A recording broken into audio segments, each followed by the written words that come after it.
শুনিনি, আপনাদের কাছে শুনছি। আমি খবরটা পেয়ে নি, তারপরে জানি।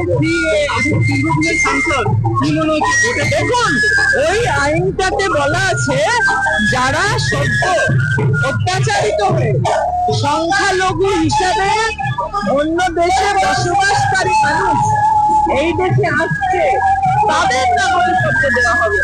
বলা নেই যে যারা 50 বছর ধরে এখানে বসবাস করছে তাদের নতুন করে নাগরিকত্ব দেওয়া হবে। ওই আইনটা নির্বাচনের আগে একটা ভাওতা মানুষকে বিভ্রান্ত করে।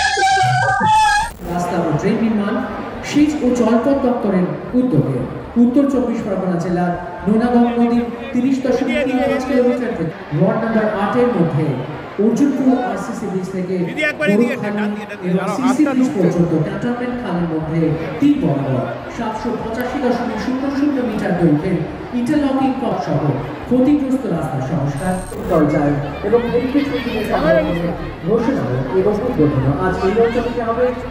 উপকৃত হবেন অসংখ্য ভক্ত। বড়গুড়ি খাল নির্মাণ এবং তার পার্শ্ববর্তী এলাকায় সামগ্রিক উন্নয়ন ইতিমধ্যে নজর রেখেছে।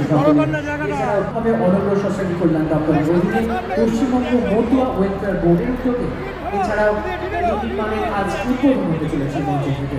বারাসাত ইউনিভার্সিটির জন্য তরুণ নির্মাণ কাজীবাড়ি বাস্তবে দত্তপুকুর মহাশূন্য শেডনেট হাউস, টিউবওয়েল এবং বাঁশের তৈরি চিড়িয়াখানায় শিশুদের জন্য খেলার সরঞ্জাম, বসার বেঞ্চ এবং পানীয় জলের জন্য গবেষণা ও ইনকিউবেশন সেন্টার নির্মাণ হবে উচ্চশিক্ষা দপ্তরের তরফে আজ এই মঞ্চ থেকে।